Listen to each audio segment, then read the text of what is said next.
그 다음에 이제 당연상인이라고 하는 사람은 이게 자기의 명의로 땡땡땡을 하는 자라 해. 땡땡땡에 알맞은 말은 상행위를 하는 자라야 돼. 요거는 모두 몇 가지가 있다고? 실장법에 몇 가지 안 되지. 24가지밖에 없다고. 이런데 이게 대부분의 상행위 24가지 중에 22가지는 상법에 있어. 요게 46조에 있는데 46조 요거는 조금 이따 보도록 하고, 어쨌든 46조에 끝나는 게 그지 모두 22개로 끝난다. 그리고 나머지 2개는 어떤 특별법에 있거든. 그런데 특별법은 여러분이 이름도 알 필요가 없다. 특별법에 2개가 있다더라 그로 끝나는 거야. 그 내용을 출제한 적은 없기 때문에. 그래서 모두 몇 가지의 상행위가 실정법에 있다. 24가지가 있다. 그것만 알면 돼. 이 가운데 일반법, 그 상사 일반법에 있는 게 22가지지. 22가지. 그거를 기본적 상행위라 불러. 여기에 기본이라고 하는 말이 뜻이 뭘까? 기본, fundamental이 된다. 이게 특별법이 아니고 상사 일반법에 있는 이런 뜻이야. 알겠니? 기본이 되는 상행이다.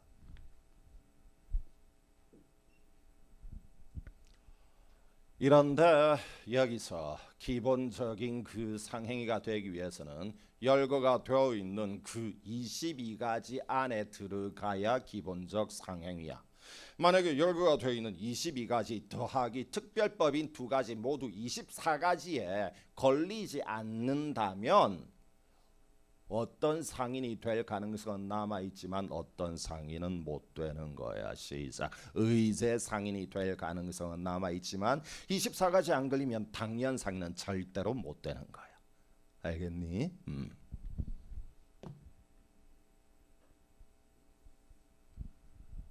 예, 여기에 어쨌든 기본적인 상행이라고 하는 22가지, 그건 예를 들어둔 게 아니야. 딱 22개로 자르는 거야. 한정을 하는 거라고.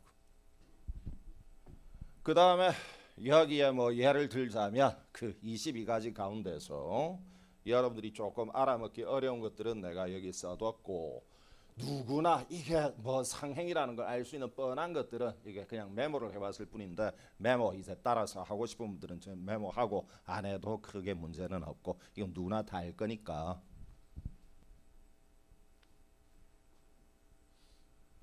이런데 예를 들어 가지고 어떤 뭐 인쇄물을 출간한다, 출판, 그것도 전통적으로 그 상거래로 인정을 해왔는데,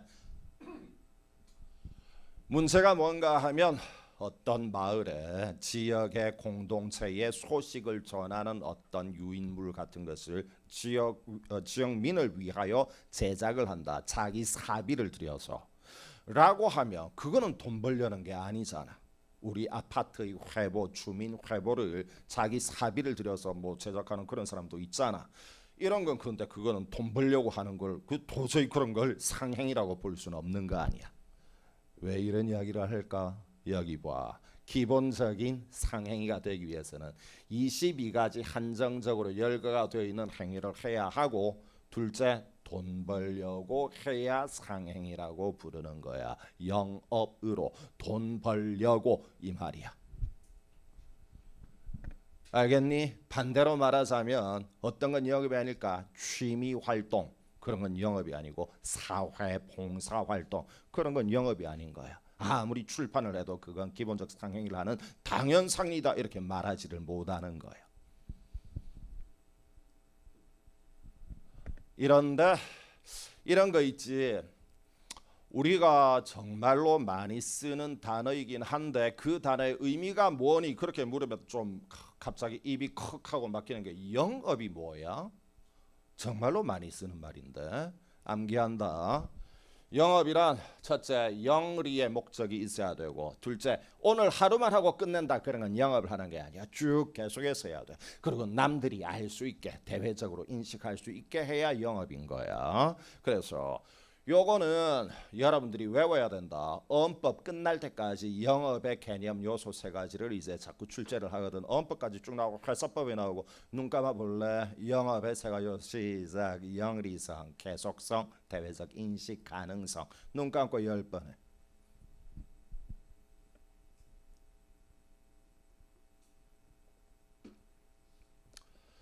예. 여기에 이제 첫 번째로 영리라고 하는 것, 이런 그대로 이윤을 추구하는 활동을 이야기를 하지. 그건 당연한 거고. 두 번째, 딱 한 번만 하고 끝낸다 그런 건 영업을 하는 게 아니고. 세 번째, 대외적으로 인식할 수 있어야 돼. 요거 두 번 나왔어. 대외적으로 아무도 모르게 매일 자기 집 안방에서 주식만 트레이딩을 한다, 그런 건 영업을 한다고 부르지 않아. 알겠니? 그 다음에 이제 기본적인 상행위가 되기 위해서는 열거된 22가지의 한정적인 걸 해야 하고, 돈 벌려고 영업으로 해야 하는데, 그게 너무나도 찌질해서 월급쟁이의 뒤꿈치도 못 따라갈 눈물겨울 찌질한 사이즈라면 그걸 영업으로 기본적 상행이라고 부르지 않아.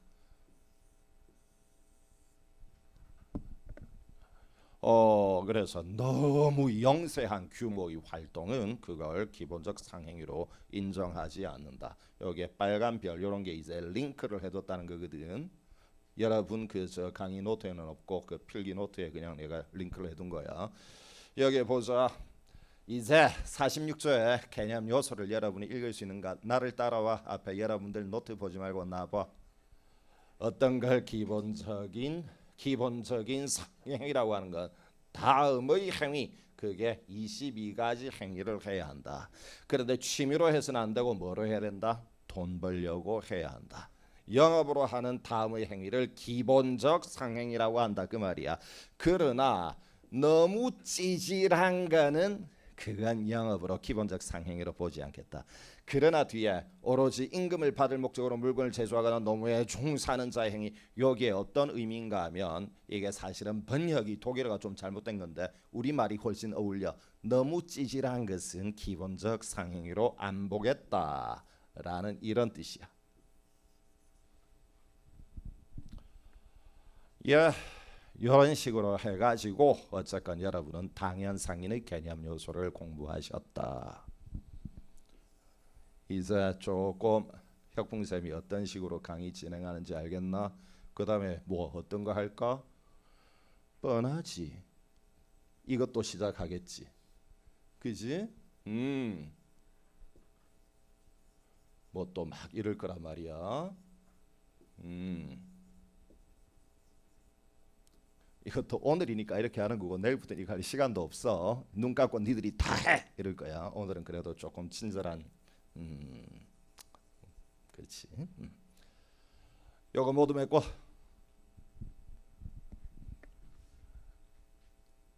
예, 이런데 여기에서 한 가지 우리가 조금 보완을 할 것이 있는데, 기본적인 상행이라고 하기 위해서는 한정적인 행위를 해야 되고 영업으로 해야 하는데, 영업의 3요소 시작. 영리성, 계속성, 대외적 인식, 가능성. 이때 영리란 이윤을 추구하는 걸 영리라고 우리가 좀 전에 이야기를 했는데,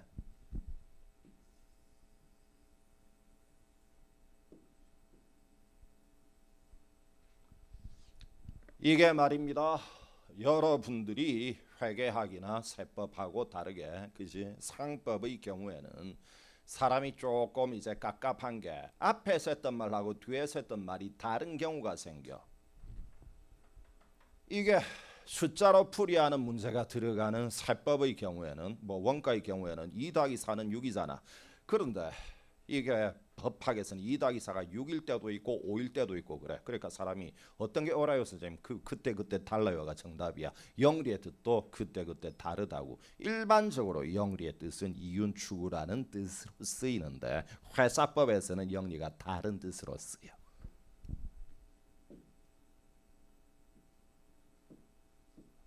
이거 여기 자 여러분 회사의 개념을 조무집 열어 16구조.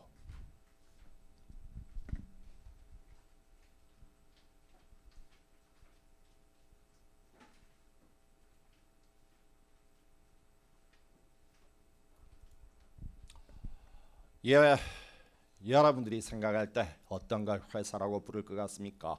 회사란 쉽게 말해서 돈 벌려고 만든 법인입니다. 두 군데 어디 동그라미일까? 영리, 법인. 두 군데 동그라미.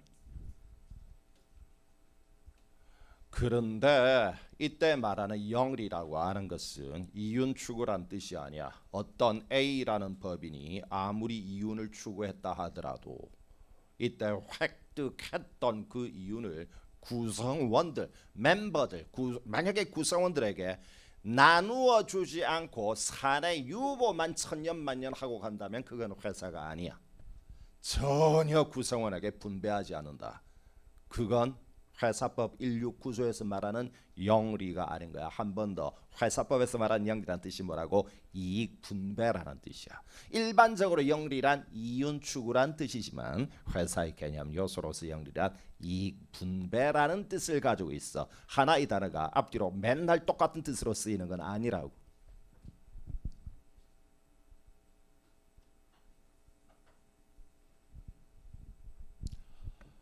이러니까 어떤 문제가 있는가 하면 만약에 현재 서울특별시라는 이것도 상당히 단단한 그런 모임이고 그것도 법인으로 봐.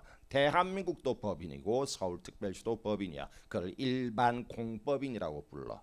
주민들이 특별히 뭐 등기를 설립 등기를 하고 그런 것은 없지만 그래도 그것도 일종의 법인이라고 본다고. 그런데 만약에 한 번 더 좀 전에 서울특별시 그걸 무슨 법인이라 부른다 그랬지? 일반 공법인이라 그래. 알겠니? 까먹지 마. 그것도 법인이야.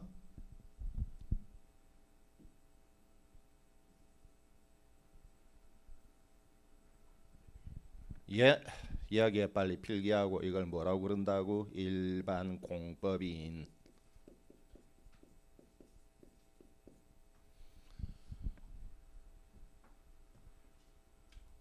예, 이런데 만약에 그 서울특별시가 어떤 아주 큰 국제적인 행사를 유치하였다. 국제적인 행사를 여는데 어떤 재정 수입이 필요해서 관광기념품을 관광객에게 판매하는 사업을 서울특별시가 했다. 예를 들어서 뭐라고 할까? 티셔츠를 7,000원 원가를 들여서 제작을 해가지고 관광객들에게 10,000원에 판매를 했다면 이윤을 추구한 건 맞아. 그러나 이때 획득이 된 그 3,000원의 이윤을 서울 시민들에게 분배하지는 않는 거지. 이러면 이때 일반 공법인인 서울특별시는 뭐는 될 수는 있지만 뭐가 될 수는 없을까? 당연 상인은 될 수가 있어. 뭐를 추구했으니까? 이윤을 추구했으니까. 하지만 뭐가 될 수는 없다고? 회사가 될 수는 없어. 뭐를 안 했기 때문에 이걸 분배를 하지는 않으니까. 앞뒤로 영리의 개념이 다르니까 이런 결과가 나오는 거예요. 니들이 읽어.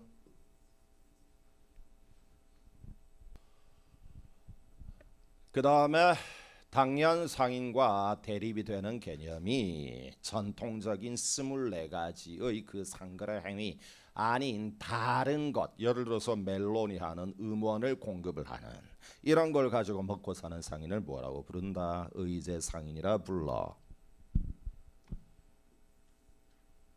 이런데 이거는 둘로 나누어 가지고 의제 상인은 만약에 그게 법인 등기를 해가지고 24가지 외의 행위를 한다. 그러면 그걸 민사회사라 그러고, 만약에 법인 등기를 하지 않고 개인 상인의 자격으로 24가지 외의 행위를 먹고 산다. 그러면 그건 설비 상인이라 그래.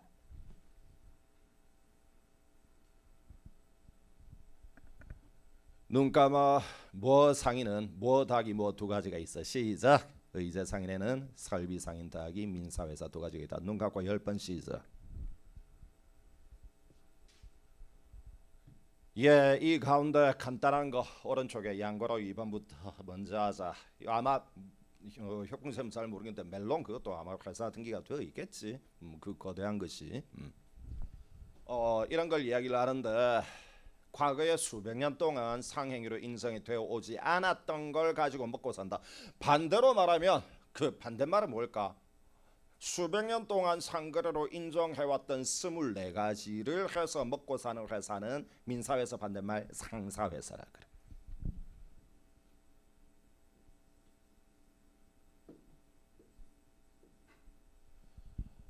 알겠냐? 그러면 여러분들이 협공쌤은 기억이 안 나서 말을 못하겠네. 뭐 회사는 뭐 상인에 포함되고 뭐 회사는 뭐 상인에 포함된다. 시작. 알겠니?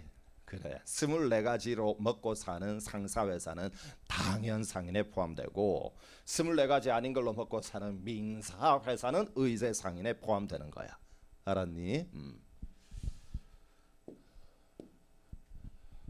유명한 말이 있지. 아는 만큼 보인다. 이런 말 들어봤니? 진짜 오래된 말이야. 1991년도에 유홍준이라는 교수가 쓴 그 책에 나온 아주 명언 중에 한 개인데 아는 만큼 보일 거야. 이게 이제 빨리 조문 열어. 169조 조문집 열어라. 169조.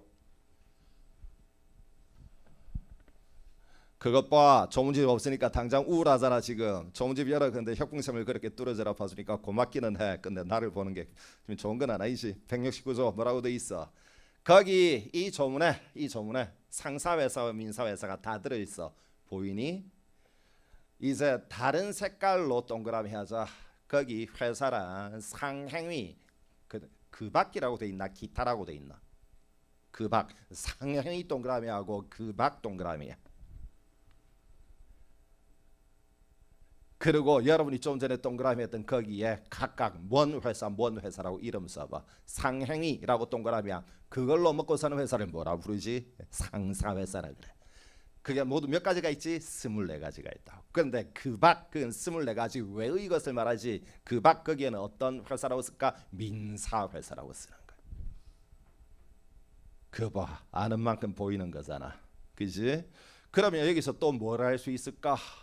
분명히 민사회사도 어떤 법 169조에 있지? 상법 169조에 있어.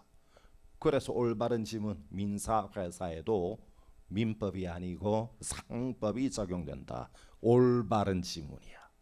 아는 만큼 많이 보이게 되지.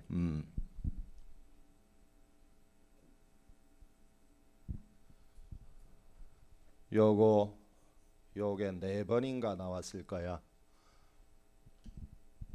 알겠지? 파란별. 잘못된 지문. 민사회사는 민법이 적용된다. 지긋지긋하게 나왔어. 잘못된 거야.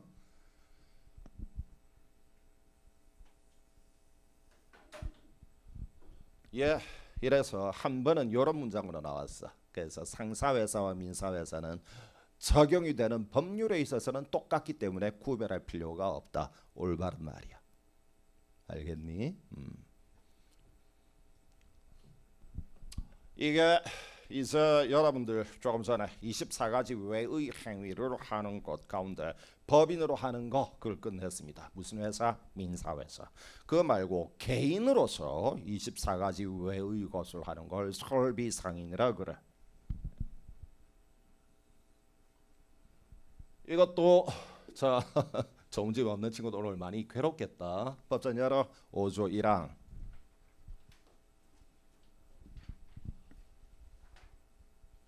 자, 한번 읽어볼까?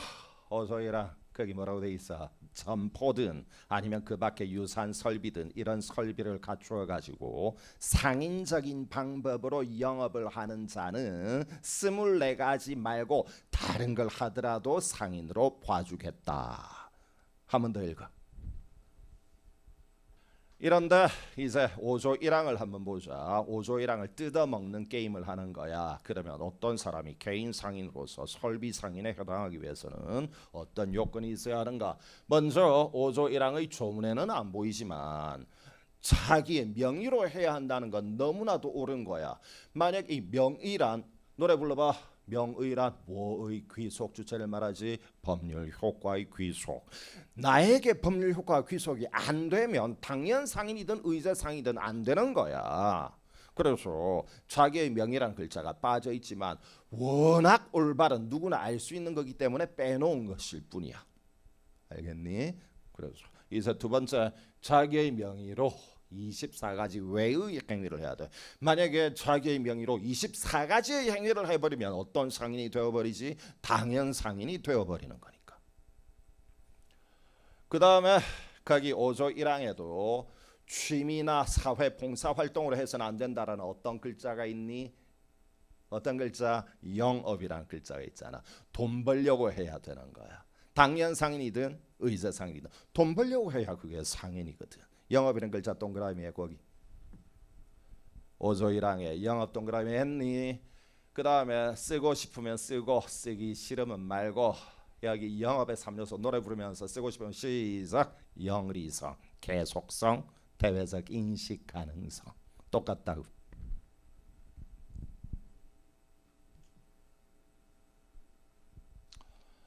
예.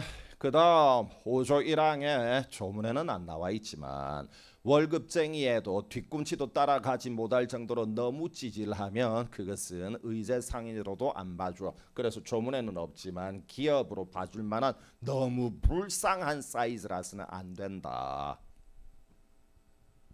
그 다음에 여기에 5조 1항의 설비 상인에 해당하기 위하여는 점포 등 그 밖의 유사한 설비 등등의 설비가 있어야 한다. 그죠?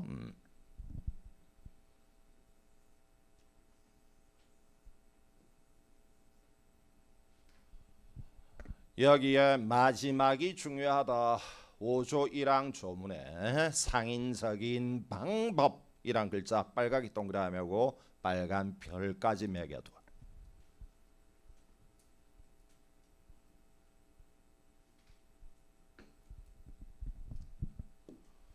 이게 도대체 뭔 말일까? 상인적인 방법.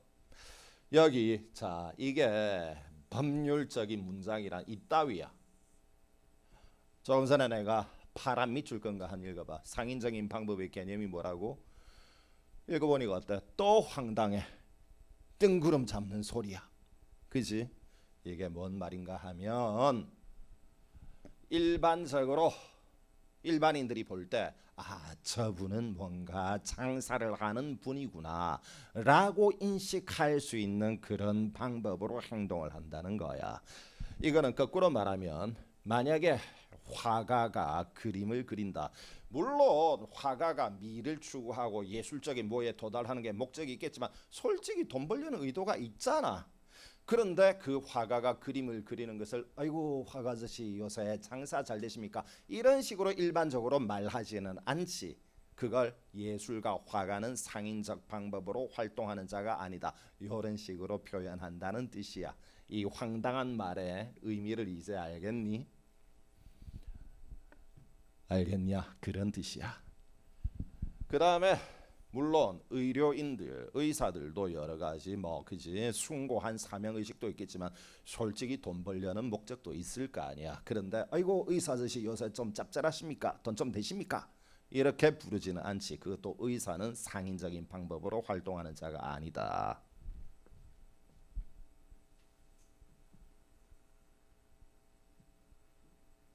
그거하고 우리나라 대법원 판례가 변호사도 상인적인 방법으로 활동하는 자가 아니라고 그랬어. 그래서 이런 사람들 예술가든 의사든 변호사든 다 경제적인 목적이 있지만 그러나 상인적인 방법으로 활동하는 자는 아니다.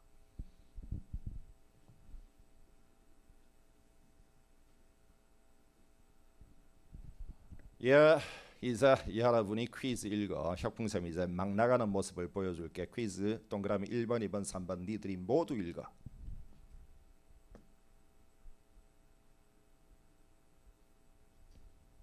이 세 가지의 지문은 전부 올바른 지문입니다. 우리 아까 46조에 기본적 상행위가 22가지가 열거가 되어 있다 그랬잖아. 그거 조금 이따가 우리가 볼 거거든.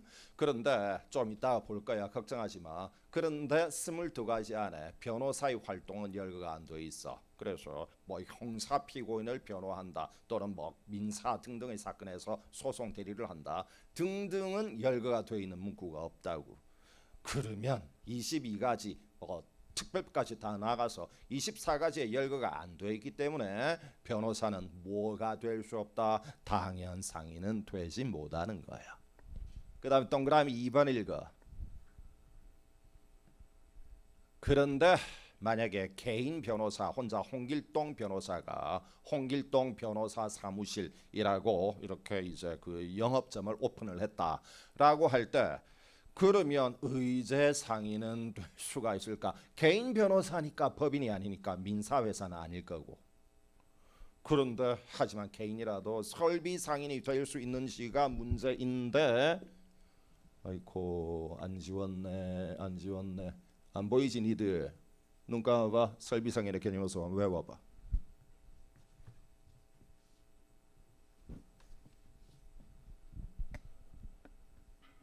알겠냐?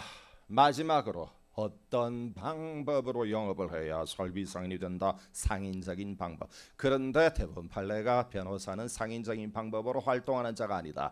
그러므로 동그라미 1번에서 당연 상인도 아니고 동그라미 2번에서 의제 상인, 설비 상인도 아닌 거야. 그러므로 여러분 시험에 3번이나 나왔던 지문 동그라미 3번 읽어. 올바른 지문인 거야. 뭐도 아니고 뭐도 아니면 뭐가 아닌 거야. 시작. 당연 상인도 아니고 의제 상인도 아니면 그러면 상인이 아닌 거야. 알겠지?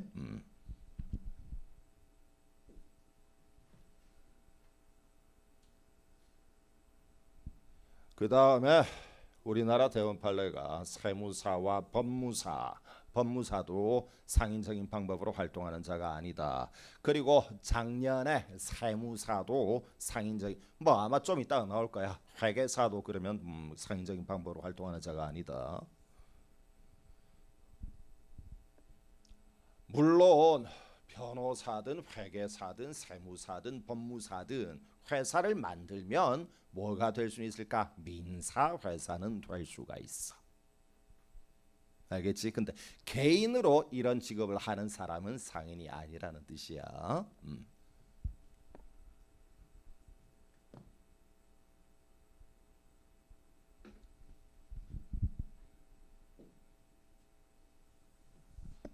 예.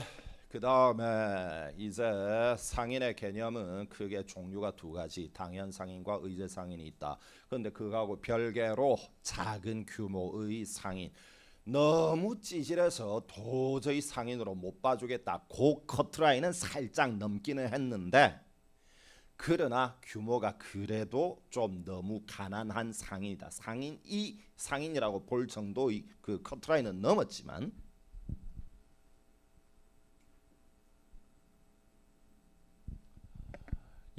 어떤 것을 어떤 그 규모를 소상인이라고 하는가 두 가지 기억해야지. 첫째, 자본금이 얼마가 안 돼야 된다. 그지? 1천만 원이 안 돼야 한다. 그리고 개인이라야 해. 법인은 절대로 소상인이라 부르지 않는다.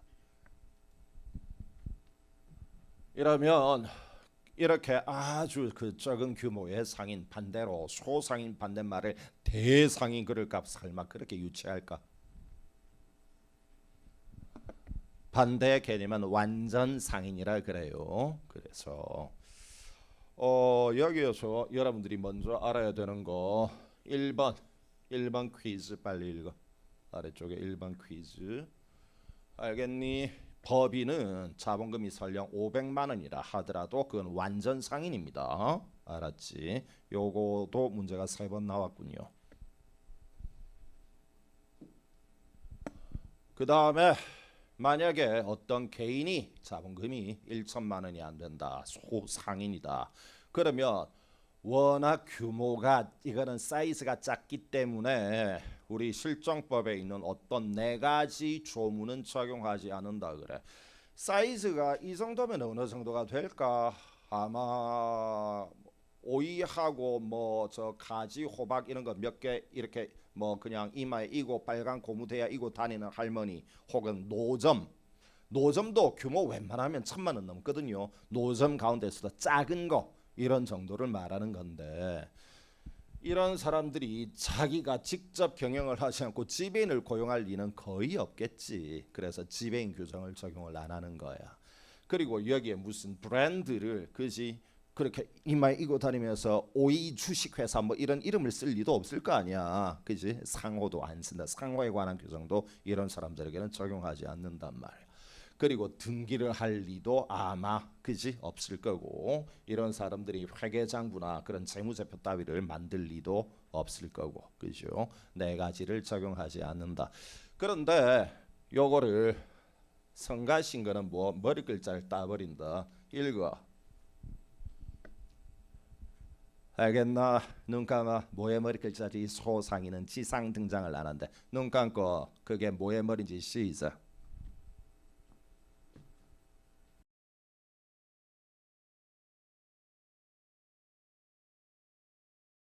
예, 여기 이제 워낙 뻔한 거 그런 것들은 왼쪽에 혁풍쌤이 따로 메모를 해왔고 나머지 조금 신경 쓸만한 거 그거는 여러분들 강의 노트에 다 인쇄가 되어 있거든. 자, 요거 한번 출제가 되어 있다. 3호의 수선 뭐 했을까?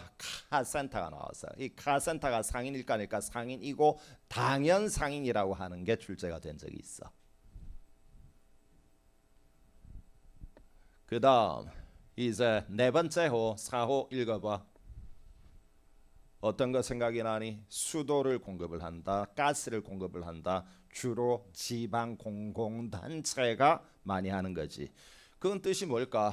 아까 우리가 서울특별시를 뭐 법인이라고 메모했는지 작품쌤이 기억이 안 나네. 서울특별시를 뭐라고 했지? 일반 공법인이라 그랬잖아. 일반 공법인도 뭐가 될 수는 있다는 뜻이야. 뭐가 될 수는 없지만 시작. 상인이 될 수는 있다는 거야. 회사가 될 수는 없지만. 알겠니?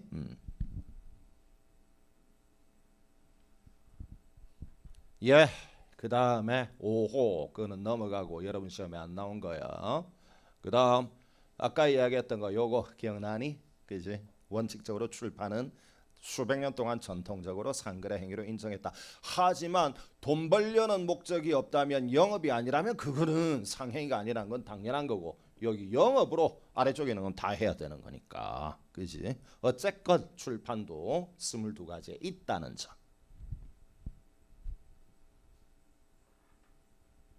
그 다음에 광고업을 하는 자, 광고도 이게 46조에 있다. 그러니까 광고업을 하는 자는 의제 상인이다 그러면 들리고 당연 상인이다가 맞는 거야.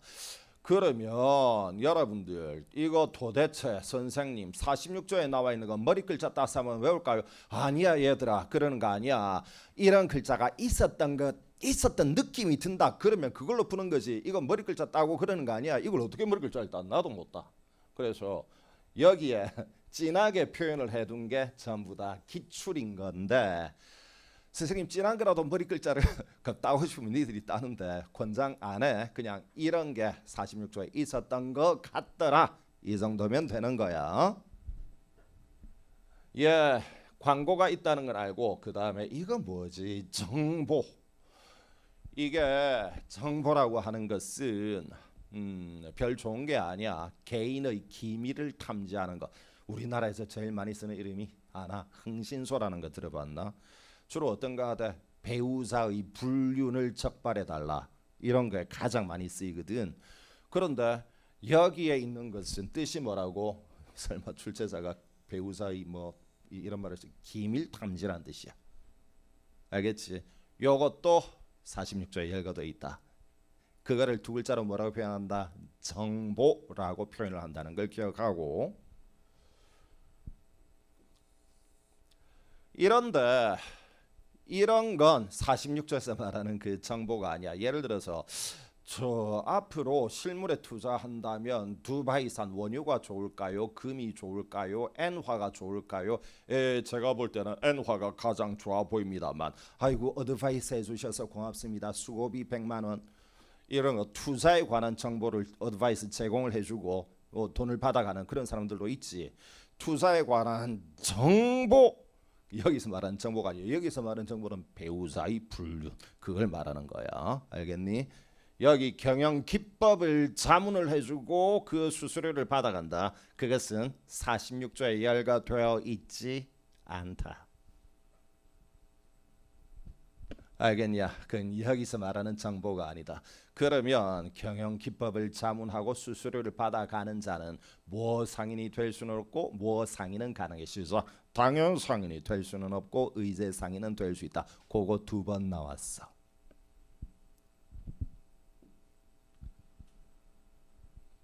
예, 그 다음에 금융 물론 시험에 나오긴 했는데 당연히 상인이지. 돈 벌려고 금융업 하는 거지, 그죠? 그 다음에 이렇게만 나오면 이게 뭔지 모르지. 뜻이 뭘까? 대리 대표적인 게 이동통신사 대리점을 말하는 거야. 제일 대표적인 예를 하나만 들자면 알겠지? 그래서 뭐 KT 대리점이라고 쓰든 여러분 쓰는 그 종류로 뭐 그지 SK텔레콤 대리점이라고 쓰든 그거 하나 써두면 돼. 이 사람 돈 벌려고 하는 겁니까? 당연하지. 그러면 대리점 하는 게 그죠? 그리고 중개하는 걸로 먹고 사는 중개상 돈 벌려고 하는 거야. 그 다음에 조금 전에 전라북도 김제에서 40톤의 농작물을 그거를 가락동에 가서 팔아주는 위탁 매매업자 돈 벌려고 하는 거잖아. 이것도 전통적으로 수백 년 전에도 다 있었던 거거든. 그래서 그것도 당연 상인이 되는 거야.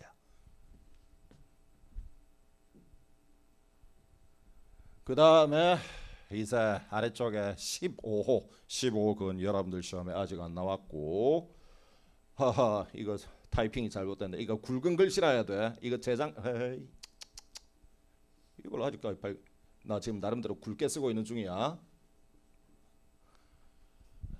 이거 2년 전에 나왔어. 상호부금. 그래서 갯돈을 모은다 이런 말 알지? 아직도 이런 걸 하는 사람들이 있나?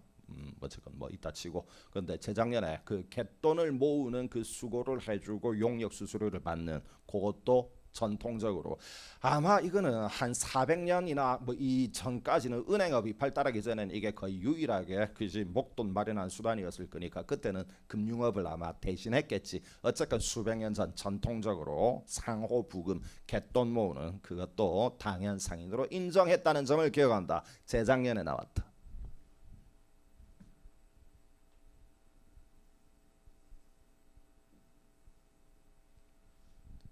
그 다음에 이게 광업을 하는 사람도 당연 상인으로 인정하고 있다는 점 빨간별한다.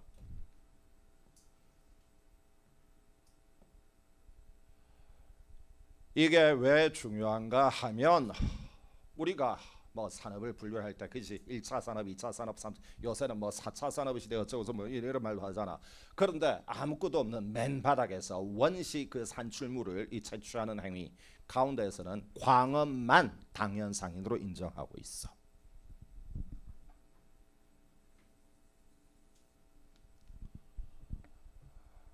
이러면 아무것도 없는 데서 무언가를 산출을 하는 또 대표적인 게 농업이잖아. 그것이 씨를 논에 혹은 밭에 경작지에 씨를 심어서 이게 오이도 열리고 호박도 수박도 이렇게 열리잖아. 당연히 원시 산출을 하는 사람인데 이런 거 알지? 여러분 저 시골의 국도변을 달리다 보면 농민들이 이렇게 세워둔 입간판 전방 500m의 꿀 수박 뭐 복숭아 이런 거 있지. 그거는 이 사람들이 이고지고 들고 나가서 가락동에 나가서 판매를 하는 것도 불가능하고 그 다음에 위탁 매매업자에게 맡길 정도로 수십 톤도 안 되는 몇백 킬로그램 정도면 그냥 길 가던 그 운전자들에게 팔아버리는 게 제일 그지 비용이 싸게 드니까 이런 식으로 하는 건데 한번 생각해보자. 5조 1항 여러분. 조문지 별난 말이야. 법전 5조 1항. 만약에 시골의 국도변에 가 건물이라도 어쨌건 점포 모양으로 생긴 그런 설비를 갖추고 그리고 하루 내내 또는 한 달 내내 또는 뭐 1년 내내 꿀 수박 판매라고 이렇게 막 전광판 같은 것도 요새 전광판 정말 싸게 할 수 있잖아. 그렇게 해서 이제 판매를 한다 그러면 이 사람은 뭐가 될까? 한 번 더 농민이 원시 산출물을 판매하는 거야. 그지? 그런데 물론 농민이 원시 산출물을 판매하는 거니까 매매업자 아닙니까 선생님? 이런 식으로 보면 모든 상인은 다 매매업자야. 마지막에 자기의 어떤 그 땀을 흘린 그것을 밸류로 바꾸는 마지막 단계에서는 다 매매가 있을 거 아니야. 그러니까 어쨌건 매매가 한 번이라도 있으면 다 매매업자다. 그러면 이 세상에 상인의 종류는 매매업자밖에 없는 거야. 그래서 이런 걸 매매라고 부르는 건 아니고 문제는 다시 원시 산출업자인 농민이 자기가 재배한 꿀 수박을 판매하는 것은 여기에 열거가 되어 있다 없다. 1호의 매매는 아니라고 했고 1호의 매매는 다른 뜻이 있는데 그 다른 뜻이 뭔지는 궁금하지. 니들한테는 안 나와. 거기에 20년 전에 유명한 사시 기출문제고 10페이지 쓰는 걸로 나왔어. 매매를 10페이지 쓰라고 글씨를 크게 쓰면 되는 거지. 근데 니네한테는 안 나오니까 제발 그런 거 궁금해하지 말라고. 매매는 아니야. 원시 산출물을 판매하는 건 매매는 아니야. 그러면 나머지는 아무리 보더라도 그 꿀 수박을 판매하는 건 여기에 걸리는 게 없거든. 원시 산출물을 판매하는 것 중에 유일하게 상행위로 인정되는 건 광물밖에 없단 말이야. 알겠니? 농수산업자가 자기의 산출물을 그것을 길 가든 뭐 저 운전자들에게 또는 관광객들에게 판매하는 것은 당연 상인은 못 되고 만약에 점포 기타 유사한 설비를 갖추었다면 의제 상인, 설비 상인은 될 수 있다. 2번 나왔어. 뭐 말인지 알았냐? 그래서 조금 전에도 아주 학구적인 이맛 찡그림을 하는 친구들이 있었는데 그런 거 하면 안 돼. 뭔가 하면 안 나오는 거는 그냥 안 나오는 걸로 끝나야 되는 거야. 그래서 원시 산출물을 판매하는 것은 뭐만 당연 상인이 될 수 있고 그 외의 뭐는 당연 상인은 될 수 없고 의제상 광물의 경우에만 당연 상인이 될 수 있고 농작물이나 수산물의 경우에는 당연 상인은 절대로 되지 못하고 의제 상인이 될 가능성은 있다. 그거를 2번을 냈다고. 알았니?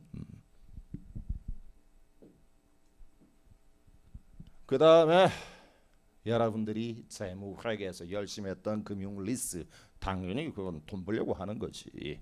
그리고 알지? 프랜차이즈라고 하는 거. 그리고 팩토링, 채권 매입업 요거는 나중에 공부를 하도록 해. 그리고 이거 있지 신용카드. 그러니까 여러분 이제 카드 결제 마지막에 띡띡띡띡 이러고 천표 올라올 때 제일 밑에 이니시스 뭐 이런 거 적혀 있잖아. 그 VAN Value Added Network 거기 이제 이용해서 돈 버는 그것도 당연히 돈 벌려고 하는 거지.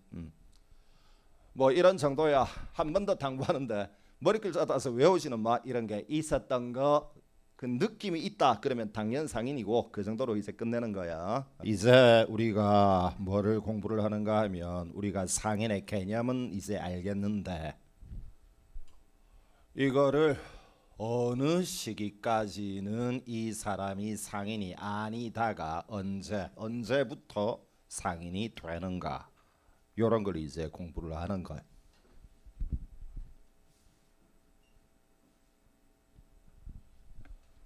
이거는 거꾸로 이야기를 하자면 원래는 누군가가 그 사람이 상인이었다가 폐업을 하고 나면 이제 상인이 아닐 거잖아. 우리가 말이 쉬워서 이제 폐업이라고 하는데 이게 정확하게 언제 그 사람이 상인의 옷을 이제 완전히 벗게 되는가.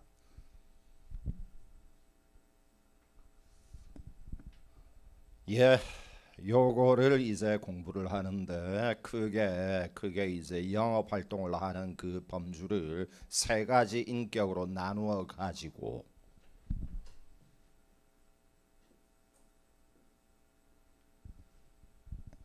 이 3가지 인격자가 언제 상인의 옷을 입고 언제 벗게 되는가. 이 가운데 먼저 돈을 벌려고 만든 법인 영리법인을 두 글자로 회사라 그러잖아요. 얘들은 언제 그러면 상인의 옷을 입고 언제 벗게 될까요? 요거는 쉽게 말해서 숨을 쉬는 기간 내내 얘들은 상인입니다.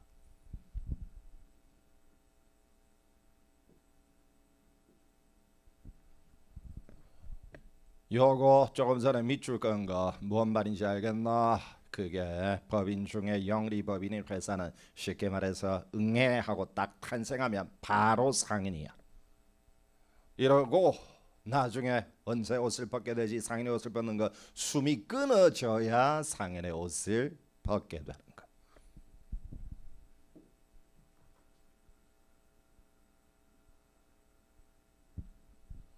예, 이러니까 뭐의 시기와 뭐의 시기가 똑같다고 권리 능력의 시기와 상인의 시기가 똑같게 되는 거예요.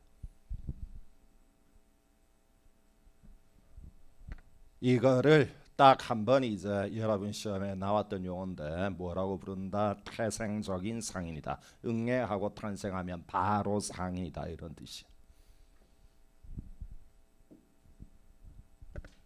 예, 그 다음에 이게 개념이 기억이 안 나네. 혁풍쌤이 회사가 뜻이 뭐지? 영리 법인.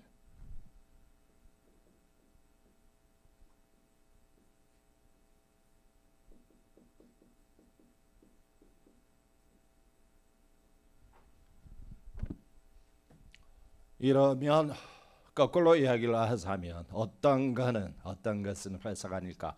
법인이 아닌 자연인은 절대로 회사일 리가 없지. 그 다음에 어떤 그 모임이 법인이라고 하더라도 그게 돈을 벌고 그것을 멤버들에게 분배하는 그런 목적이 아니고 비영리의 사회 공공의 이익을 위한 법인이라면 그거는 회사가 아닐 거라고. 이거 여러분 어때? 느낌 짜증나지? 학교 법인 진짜 더럽게 돈 많이 밝히잖아. 그러나 이념으로는 공공의 이익을 위한 법인으로, 의료 법인도 진짜 돈 많이 밝히지. 그러나 이념으로는 비영리라고 하는 거야. 그래서 공공의 이익을 위한 법인 이런 것들도 회사가 아니다. 예. 그 다음에 아까 우리가 공부를 했던 어떤 것이 대한민국 혹은 서울특별시 그걸 뭐라고 표현하는지를 알아야 돼. 일반 공법인이라 그래. 이런 것들도 대한민국이 돈 벌려고 만들어진 그런 모임이 아니잖아. 그지? 그래서 그것도 비영리거든 원래는.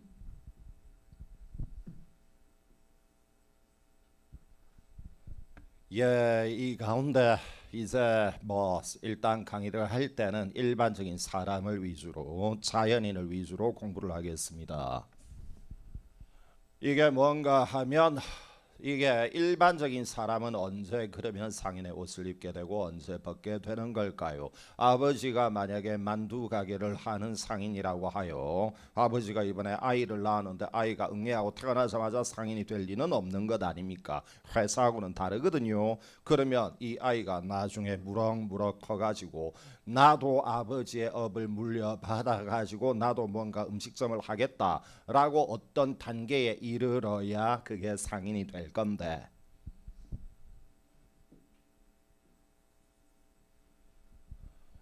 예, 여기에는 크게 세 가지 의견이 있어요.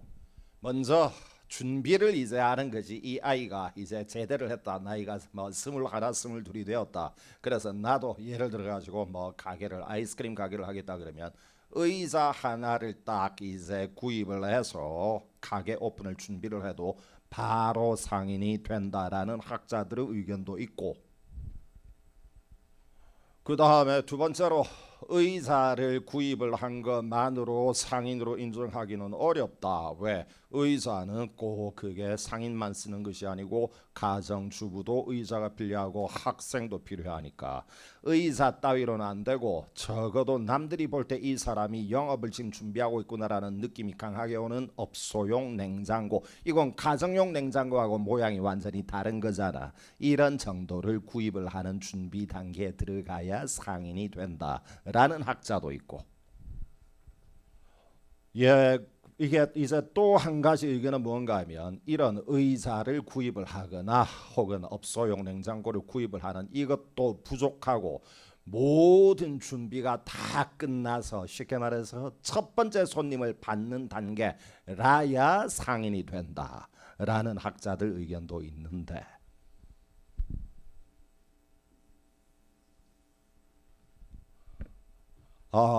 부끄럽다. 학설 이름 내가 만든 거야. 알겠니? 어떤 학설이라고? 업소용 냉장고라는 학설. 그게 대법원의 의견입니다. 뜻이 뭐니?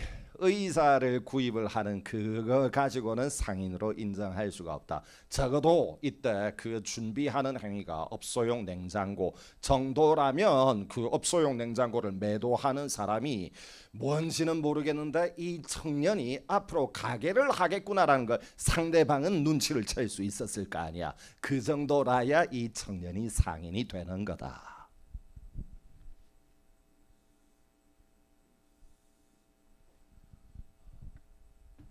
뭔 말인지 알았는가? 여러분은 조금 전에 내가 두 군데 빨간 밑줄을 그었던 걸 까먹지 말라. 어떤 식으로 나오면 잘못되었을까? 영업 행위를 시작해야 상인이다 그럼 틀려. 준비 행위를 할 때 상인이 될 수 있다는 점. 요거 3번 남았다. 이런데 그 준비 행위는 의자로는 너무 성급하다는 거. 그리고 학설 이름 업소용 냉장고라는 학설. 그거만 기억을 하면 되는 거다.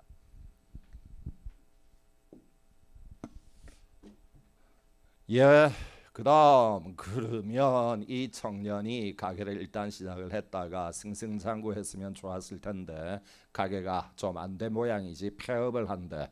그러면 이제 이 청년은 상인이 아닌 게 되겠지. 폐업을 하고 그냥 직장에 취직하려고 한다. 폐업을 했다는 건 언제 그러면 이 청년은 옷을 벗게 되는 걸까? 영업 활동을 사실적으로 종결해야 돼.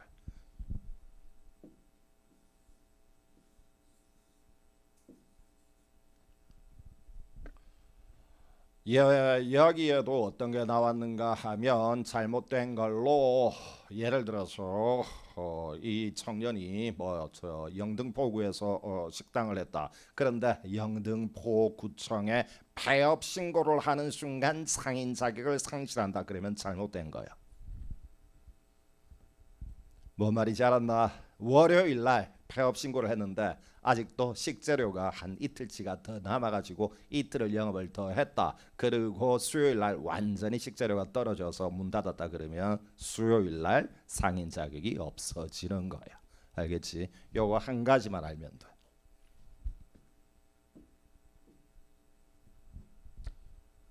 예, 요거는 어떤 식으로 이제 많이 내는가 하면 과거에는 자연인으로 많이 냈는데 최근에 요게 나왔던 건 요걸로 출제가 되었어.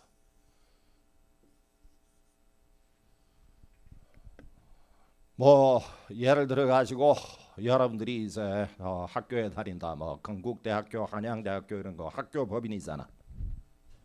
원래는 상인이 아니지. 그지 숭고한 뭐 교육이네. 근데 돈 더럽게 아이고 못 들은 걸로 하세요. 실수. 어쨌건 조금 돈을 탐하지요. 사립대학은 다들 그죠. 이러니까 학교에서 교육만 하는 것이 아니고 매점도 있죠. 그런데 원가가 어떤 음식을 조리를 할 때 한 7천 원 정도 조리해서 학생들에게 7천 원이 아니 6천 원에 판다. 그런 건 없지. 이윤을 남기잖아. 뭘까? 원래는 상인은 아니다. 학교 법인과 같은 공익법인은 태생적 상인은 아닌데 언제 상인 자격을 취득할까? 업소용 냉장고를 구입을 한대. 알겠니? 뭐하고 똑같다고? 자연인하고 똑같다. 그 다음에 언제 그러면 이 학교 법인은 상인의 옷을 벗게 될까? 영업활동을 사실적으로 종결. 이제 우리 학교에 구내식당 안 합니다라고 식재료를 소진했을 때. 알겠니?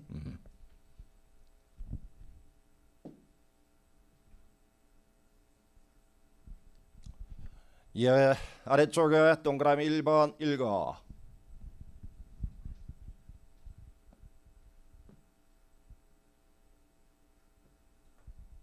예, 이래 가지고 이때 학교 법인이나 의료 법인은 태생적인 상인은 아니다. 하지만 업소용 냉장고를 구입을 하는 준비 행위를 할 때의 상인이 될 수는 있다.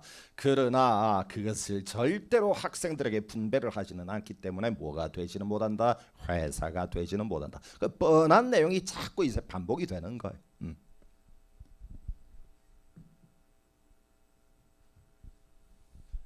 예, 그 다음에 세 번째 이제 영업을 하는 인격자가 회사도 있고 비회사도 있고 그리고 또 별개로 공부를 하는 특수법인이라고 하는 게 있는데 그거는 크게 두 가지로 특수공법인과 특수사법인으로 나누어진다.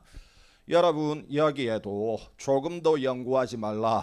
선생님 도대체 특수법인이 뭔가요? 몰라. 그냥 그런 게 있대. 그리고 그 두 가지는 뭐가 있는데 공법인 사법인 있대. 뜻은 몰라도 돼. 그냥 알겠지? 분류만 해. 그런데 얘는 한 개 알아둬야 돼. 특수공법인은 한국은행이 나올 거야. 한데 특수사법인은 농협이나 수협이나 축협이나 신용협동조합이 나올 거야. 내용은 궁금해하면 안 돼. 절대로 니들 시험에 안 나오니까.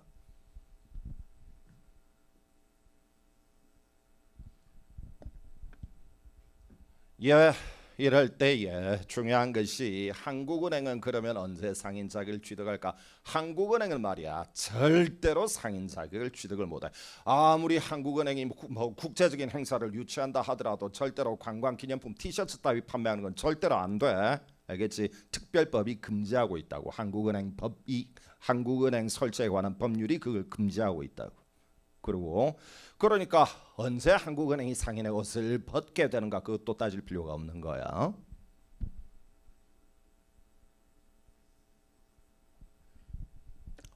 예, 여기에 반하여 농협은 어떨까? 농협은 원래는 비영리 목적으로 설립이 된 것이긴 하지. 농협이 말로는 농민들에게 영농 자금을 지원한다, 농업 기술을 교육을 한다 등등이 목적이지만 이런데 여러분이 NH은행, 농협은행에 가서 예금을 이제 뭐 하려고 하면 농민 아니면 나가라 이러지는 않죠. 그거는 뭘까? 이거는 농협은 두 가지 얼굴을 가지고 있다는 거야. 조합원인 농민들에게는 비영리의 얼굴을 가지고 있고 영농기술, 농업자금 지원 이런 비영리. 하지만 조합원이 아닌 농민이 아닌 비조합원에 대해서는 예대 마진을 남기는 상인의 얼굴을 띠고 있는 거예요.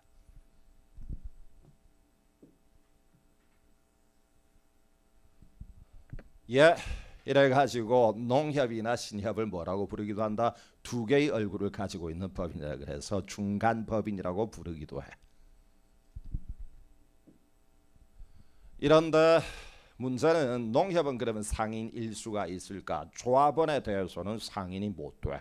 하지만 비조합원, 농민이 아닌 그 비조합원에 대해서는 상인이 될 수가 있는데 언제 상인 자격을 취득할까? 농협이 업소용 냉장고를 구입을 한 때 똑같다고. 알겠지? 원래 태생적으로 농협이 영리 목적으로 만들어진 건 아니었으니까. 알겠지? 뭐 이런데 농협이 이제 상인의 옷을 언제 그러면 벗는 것인가? 그건 이제 우리는 앞으로 우리 농협은 절대 농민 아닌 자와 거래하지 않겠다라고 이제 선언을 하고 그 사실적으로 비농민과의 거래를 종결을 할 때 이때 옷 벗게 되는 거야. 뭔 말인지 알겠냐? 어려운 건 아니지.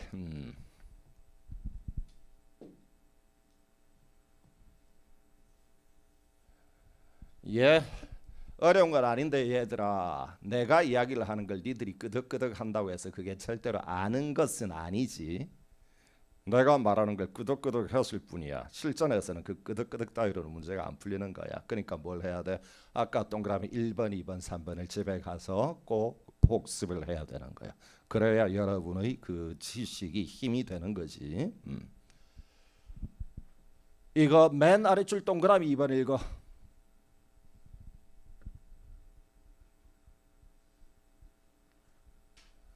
뭐 말인지 알았냐? 그렇죠. 이것은 태생적 상인이지, 회사는.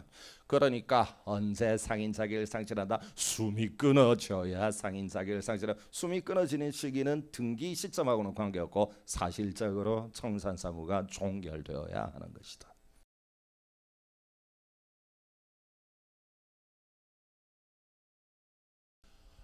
여러분들 어떤 사람이 행위 무능력자, 그 제한 능력자에 해당합니까? 설명 시작. 미성년자, 피한정 후견인, 피성년 후견인. 그죠?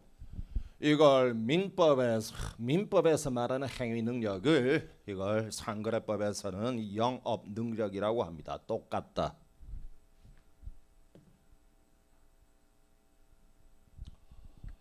예, 이런데 그게 여러분들 이게 누군가가 상거래를 하는 상인이 되기 위해서는 모든 능력을 다 가지고 있어야 하는가? 그것은 아닙니다. 상인이 될 때 꼭 영업 능력, 민법으로 말하자면 행위 능력이 있어야만 하는 건 아닙니다. 쉽게 말해서 중딩이나 고딩도 상인이 되려면 될 수는 있다.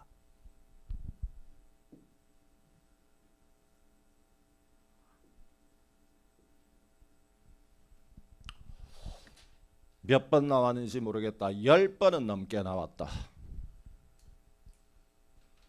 이런데 다만 중딩이나 고딩이 상인이 된다 하더라도 이들이 상인이기는 하지만 온전하게 법률 행위를 할 수 있는 모든 능력이 다 있는 것은 아니니까, 그러니까 법정 대리인이 대리를 아예 해주든가 영업을, 아니면 법정 대리인의 동의 똑같은 말 허락을 얻어 가지고 영업을 하든가 이래야지. 지 멋대로 하면 나중에는 행위능력제도 위반에 걸려서 결국은 취소당할 수도 있는 행위가 되는 거란 말이야. 지 멋대로 하면.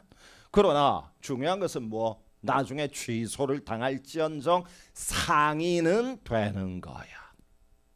알았니?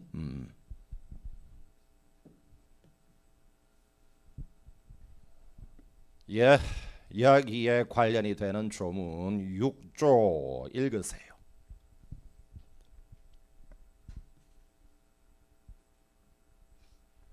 예를 들어 어떤 중딩이 영업을 한다. 중딩들도 영업을 뭐 하려면 할 수 있겠죠.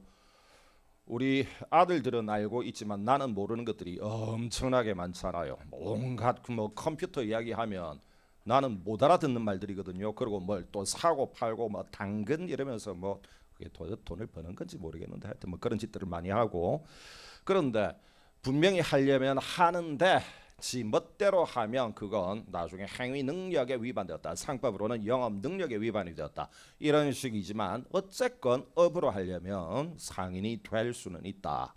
그런데 이 아이는 중딩이지만 아빠가 동의를 했기 때문에 안심하고 거래하세요라고 할 때는 일반인들이 다 알 수 있게 등기부에 올려줘라 라는 뜻입니다. 6조 빨리 읽어. 알겠니? 여기에는 가장 중요한 게 끝나는 글자 6글자, 이걸 무슨 등기라고 부른다? 영업 허락 등기. 이 아이는 중딩이기는 하지만 안심하고 거래하셔도 돼요. 지 멋대로 하는 게 아니에요. 그걸 등기부에 올려달라.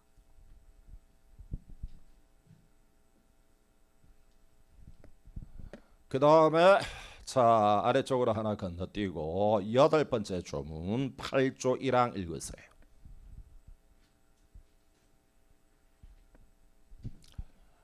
요거는 여러분들이 잘 모르는 건데 여기 위하여라는 이 법률 용어는 위한다, 이게 이뻐한다 이런 뜻이 아니고 법률 용어로 대리하여라는 뜻입니다. 이런데 여기서 중요한 것은 세 가지 종류의 제한 능력자가 모두 등장하죠. 그죠? 그래서 미성년자든 피한정 후견인이든 피성년 후견인이든 아예 아버지가 법정 대리니 대리를 해주는 것은 모두 다 가능하잖아. 그래서 제 아들이 중딩이긴 한데 얘가 아직 너무 막 그러니까 컴퓨터 기술은 뛰어나지만 딴 건 미숙하니까 판매 등등의 영업은 아빠인 내가 대신합니다. 그럴 때는 그것도 등기부에 올려라 이런 뜻입니다. 여기서 중요한 건 이걸 어떤 등기라고 부른다. 마지막에 6글자 영업 대리 등기라고 부른다. 이런데 여러분들 여기에 6조와 그리고 좀 전에 봤던 8조를 비교할 때 무언가 조금 찜찜한 거 없니?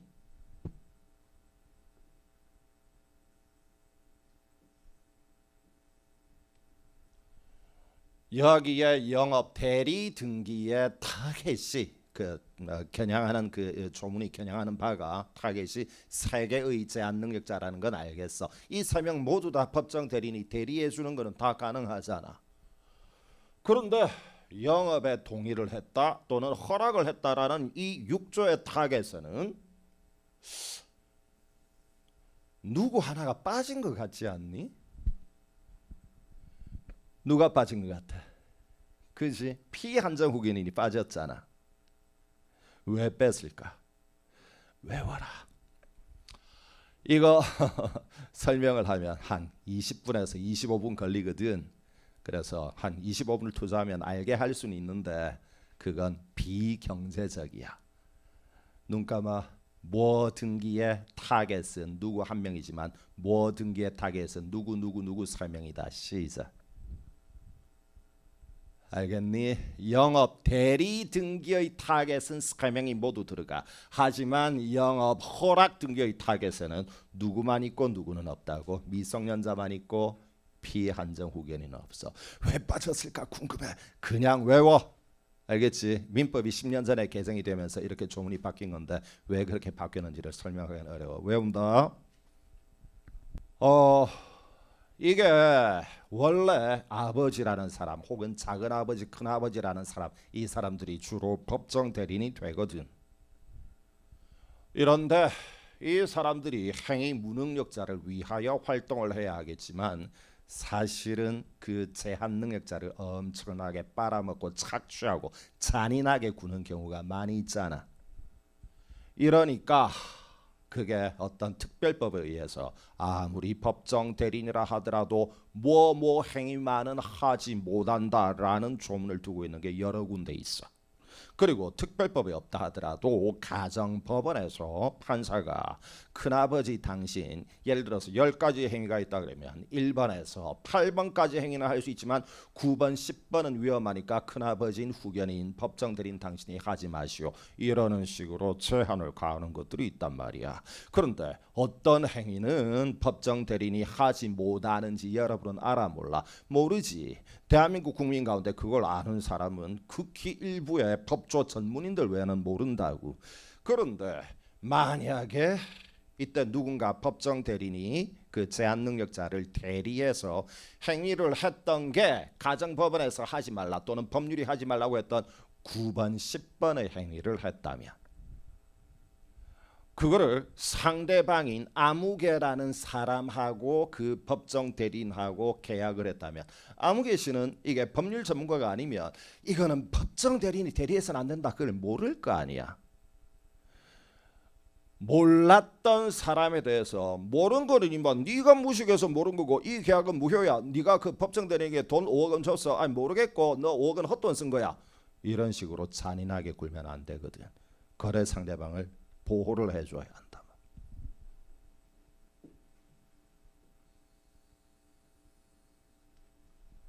이게 뭘까? 아버지든 큰아버지든 그들의 대리권에 대해서 9번 10번과 같이 그런 제한 능력자를 빨아먹고 괴롭히고 착취할 위험이 있는 행위는 그거는 해서는 안 된다라고 제한을 가했다 하더라도 선이라는 말은 앞으로 지긋지긋하게 볼 건데 법률 용어로 선이란 마음씨가 곱다란 뜻이 아니고 모르다라는 뜻이야. 절대로 착하다 하고 관계없는 말이야. 모르다야.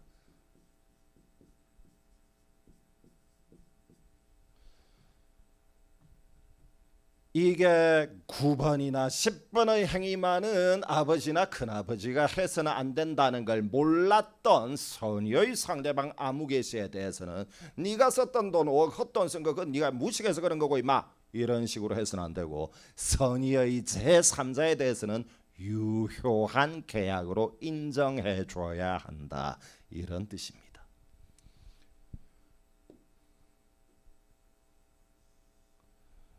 요거 끝나는 역의 의미가 뭐라고? 뭐로 인정해 줘야 한다? 유효한 계약으로 인정해 줘야 한다, 이런 뜻이다. 아이고 오글거려라. 알겠니? 자, 이제 알았다면 워낙 많이 나왔던 조문이다. 눈 감아. 지금 여러분이 읽었던 거 8조 두 번째 항, 눈 감고 고요하게 듣는다. 아버지나 큰아버지의 그 법정 대리권에 대해서 9번 10번만은 해서는 안 된다라고 태클을 제한을 걸었다 하더라도 이런 사정을 모르고 아버지나 큰아버지와 그랬던, 모르고 그랬던 소녀의 아무개시에 대해서는 그 계약이 유효한 걸로 인정해줘야 한다 라는 말은 혁붕샘의 달달한 이야기일 뿐이고, 원문으로 읊어보아. 시작.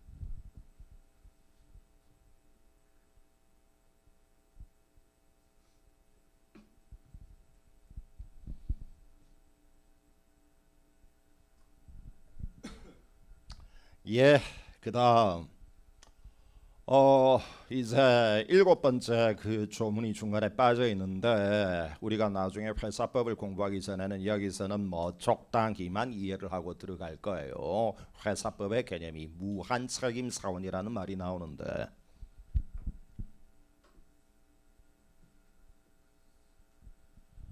예, 뭔지 아직 혁풍쌤도 잘 모르겠어요. 나중에 공부해서 가르쳐 줄게요. 아주 큰 리스크를 지는 사원인가 봐요. 이름이 그러네요, 그죠? 이런데 어떤 코딩을 A라는 회사의 무한 책임 사원으로 가입을 시킨다. 그거는 이 코딩에게는 너무나도 리스크가 크잖아요. 그러나 일단 아버지가 한번 동의를 허락을 해서 무한 책임 사원이 되었다면, 그 뒤에는 이 회사에서 그 코딩은 능력자로 간주해 버립니다. 이제 나중에 그 뒤에 무한책임 사원의 지위에서 이 아이가 회의에 참석을 하거나 뭔 어떤 그 사장이 되거나 뭐를 하든 이 아이는 이제 고딩이 아닌 성년으로 인정을 한다. 왜? 무한책임 사원이 될 때 아빠가 허락을 했기 때문에. 알았니? 요 정도로만 이해를 하자. 7번째 조문 빨리 읽어.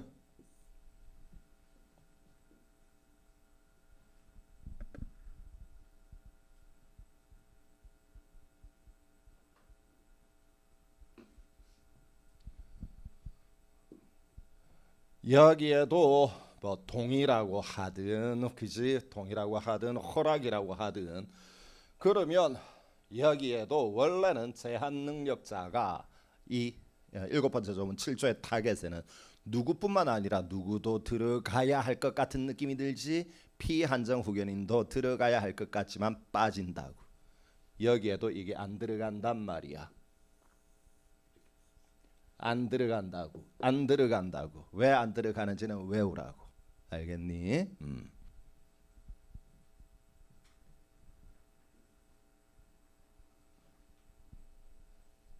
그 다음에 요거 이거 회사는 무조건 상인입니다. 이거는 어떤 A라는 그 회사가 만들어졌다, 응애하고 탄생하는 순간 태생적으로 뭐가 된다고? 상인이거든. 그리고 얘들이 먹고 사는 행위가 그게 24가지이든 24가지가 아니든 무조건 뭐 회사 아니면 뭐 회사거든. 상사회사 아니면 민사회사. 그러니까 뭔 짓거리를 하든 회사는 숨이 붙어 있다면 무조건 상인이다. 알았지? 빨리 이거 두 줄 읽어.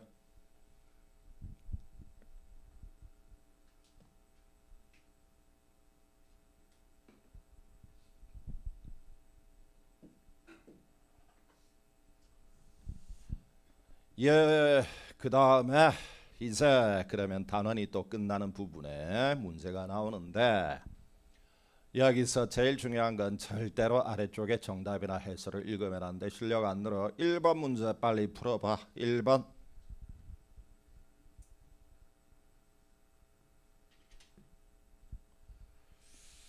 O일까 X일까? 나를 봐.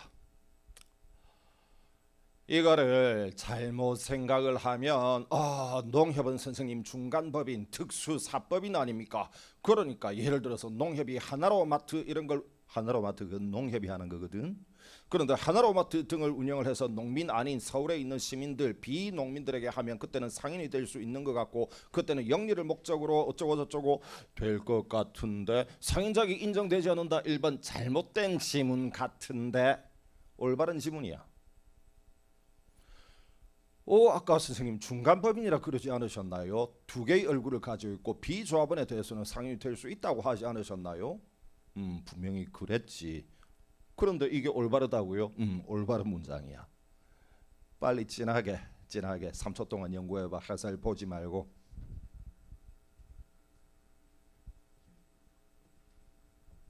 이거는 뭔가 하면 나하고 이야기하자.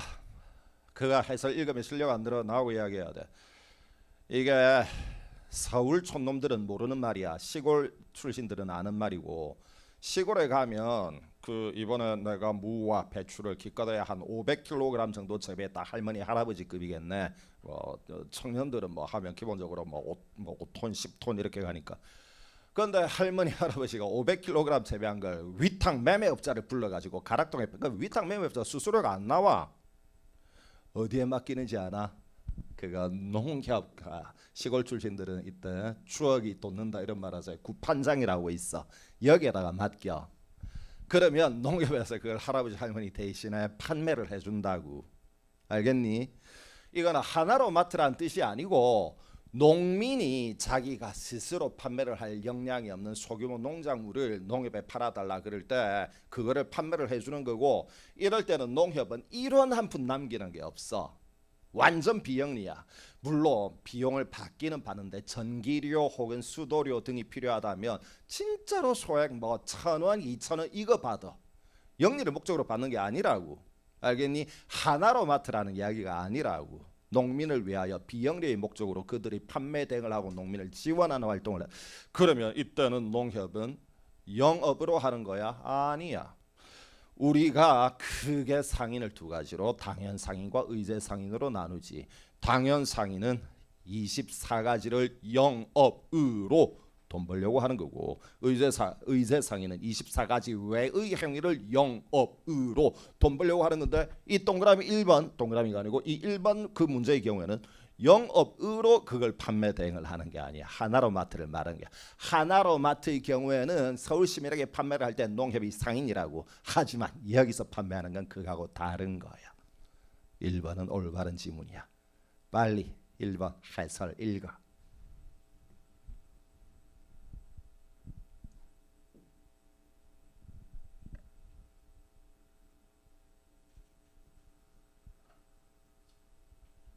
알겠니? 당연 상인이든 의제 상인이든 뭘로 활동을 해야 그게 상인이 된다고? 영업으로 돈 벌려고 해야 되는데 이건 전혀 돈 벌려는 의도가 없는 거란 말이야. 내가 미리 예측을 하는데 서울 촌놈들 가운데 10명 중에 한 2명은 못 알아들을 거다. 그냥 외운다. 하나로 마트일 때는 농협이 상인이지만 구판장에서 그렇게 외울 수는 없고 요게 대략 그런 뜻인가 보다. 그 정도로 이해는 하겠니? 그 다음에 여기에 6번 문제도 OX.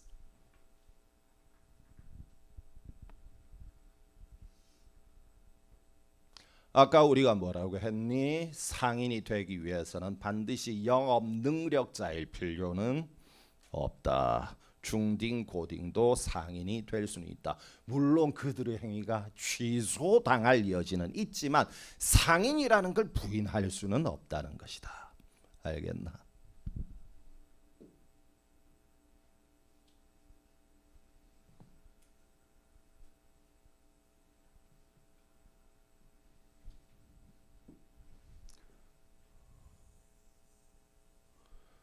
이런데 이제 요거를 묶어서 빨리 읽어.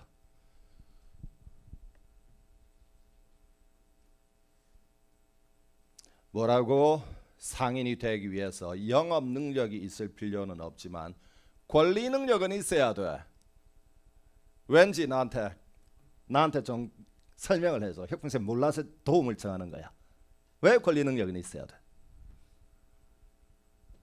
교재 3면 열어. 교재 3면 그 강의 노트 3면 맨 아래에 두 줄 읽어. 이게 권리 능력이 있다. 그걸 다른 표현으로 인격이 있다. 혹은 법인격이 있다. 쉽게 말해서 숨을 쉬는 인격자이다. 좀 더 짧게 인이다 라고 부르는 그게 권리 능력이 있는 거란 말이야. 만약에 권리 능력이 없다 그러면 인이 아니니까 상인이 될 리는 더더욱이 없는 거란 말이야. 알겠니? 그리고 거기에 우리 교재 3면 아래에 아까 혁궁쌤이 그림 그렸던 거 그려놨나? 그러면 어떤 회사는 인이 아니기 때문에 상인도 될 수 있어. 설립 중의 회사는 인이 아예 아니기 때문에 상인도 될 수가 없는 거야. 여기에서 뭘 할 수가 있다? 상인이 될 때 영업 능력자일 필요는 없지만 무언 능력은 있어야 돼? 권리 능력은 있어야 돼. 그래야 인이 되는 거니까. 알겠냐 얘들아? 이제 알았다면 요거 한 번 더 읽어. 이러면 또 호기심이 많은 토끼들이 있지. 선생님, 의사 능력은 꼭 있어야 안 나와. 내가 안 가르치는 거는 절대로 궁금해하지 마. 알겠지? 이거는 왜 빠졌을까? 혹시 이런 거 아닐까? 이런 짓 하지 말라고. 전부 다 쓸데없는 거야. 그래서 가르쳐 주는 것만 정리한다.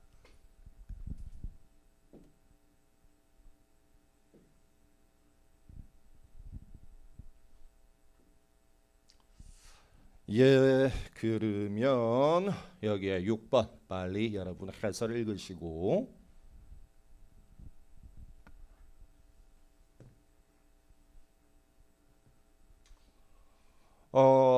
우리가 조금 전에 영업 능력이 없는 중딩 또는 고딩도 상인이 될 수는 있다 이랬거든요. 영업 능력자일 필요는 없다.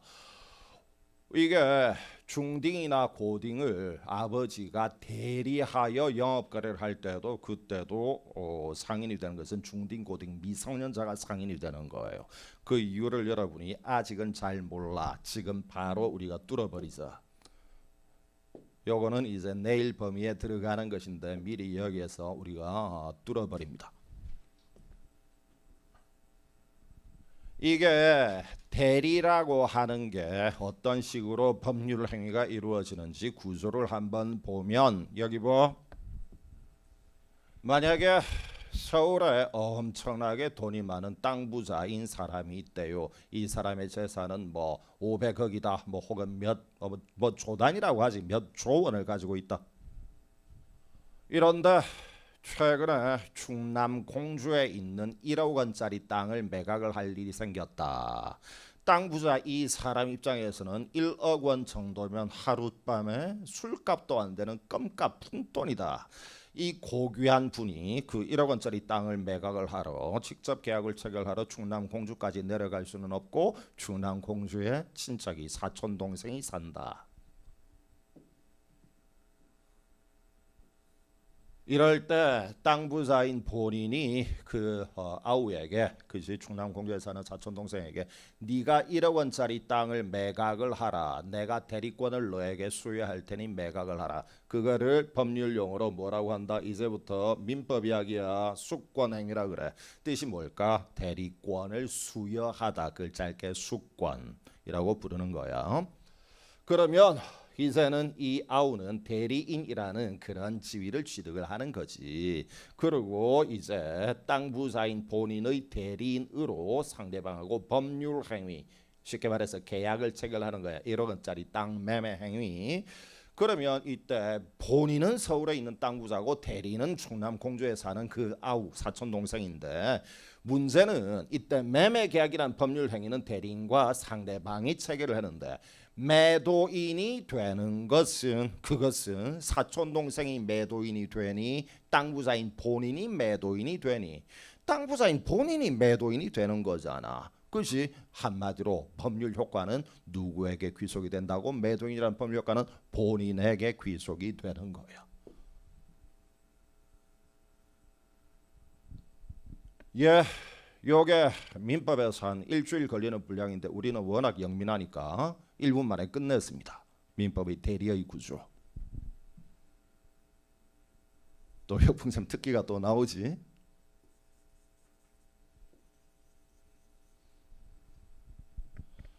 여기에 민법 공부를 1, 2분 만에 끝냈는데 용어를 모르면 문제가 안 풀리는 거야. 눈 감아. 뭐 앞으로 이제 이 말을 쓸게. 요거를 왼쪽 변이라고 하고 요걸 오른쪽 변이라고 하고 요걸 윗변 그렇게 부를게. 왼쪽 변의 이름이 뭐지? 수권행위. 오른쪽 변은 법률행위. 윗변은 법률 효과야. 알았니? 이때 매도인이 되는 건 절대로 사촌 동생이 매도인이 되는 게 아니지. 그건 알겠지. 똑같다. 민법뿐만 아니라 상거래법에서도 대리는 똑같다고. 그런데 상거래법에서는 본인을 이름을 영업주라고 부른다고. 내용은 똑같지만 용어는 조금 다른 거지. 용어가 다른 거 알잖아. 민법에서 행위 능력이라고 하는 걸 상거래법에서는 영업 능력이라고 부르듯이 약간 단어는 딴 걸 쓰거든. 그 다음에 민법에서 대리인이라고 부르던 것을 상거래법에서는 뭐라고 그럴까? 그것을 상업 사용인이라 그래. 대리인을 이런 식으로 불러. 표현이 조금 다른 거야. 구조는 똑같고. 그 다음에 상대방은 뭐 여기 똑같다. 상대방이라고 부르는 거야. 혁붕쌤 왜 여기 혁붕쌤의 게으름을 보고 있어. 한 번 썼던 건 또다시 워드치기도 싫거든. 여기 뭐가 들어가? 수권행위. 여기에 법률행위. 여기에 법률 효과.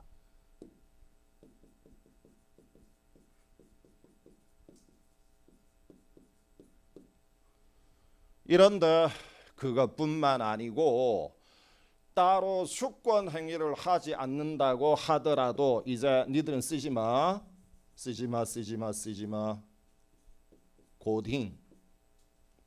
고딩이 아니고 엉뚱한 걸 썼다. 미안해.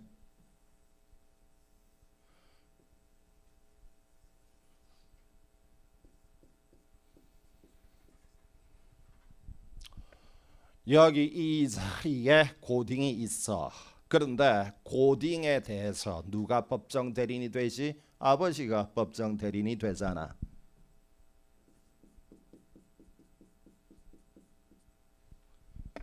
이런데 고딩은 아빠한테 수권을 할까 안 할까? 지가 아빠한테 아빠 앞으로 나 대신에 대리해 뭐 이런 식으로 안 해도 원래 법률의 규정에 아기가 응애하고 태어나는 순간 아빠는 대리인이 되는 거거든. 몇 세까지? 19세까지. 응애하고 딱 나는 순간 아빠한테는 수권이 되는 그거를 무슨 대리? 법정 대리라고 그러는 거겠지. 문제는 이때 고딩이 응애하고 출생하는 순간 아빠에게 법정 대리인이 수권이 되는 거고 법정 대리권이. 그래서 아빠가 고딩을 대리하여 어떤 계약을 체결했다면 빨간색으로 어떤 글자 썼지? 윗변에 법률 효과는 누구에게 귀속이 되니? 고딩에게 귀속이 되는 거야. 성년은 안 됐지만. 그러면 아까 우리가 상인의 개념을 뭐라고 했어? 상인은 뭐가 귀속이 되어야 상이라고? 점원이나 기관 따위는 상인이 아니다. 뭐가 귀속이 되어야 한다? 법률 효과가 귀속이 되어야 돼. 그러니까 고딩이 상인인 거야. 알겠니?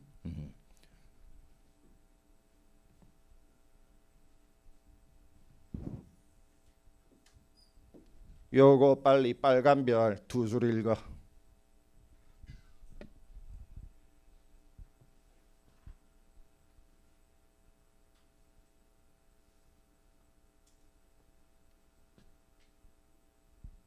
뭔 말인지 알았니? 이러면 이제 여러분들은 오늘 1교시하고 3교시가 앞뒤로 이제 엮어지는 걸 이제 깨달은 거야. 뭐가 귀속이 되어야 상인이라고? 법률 효과가.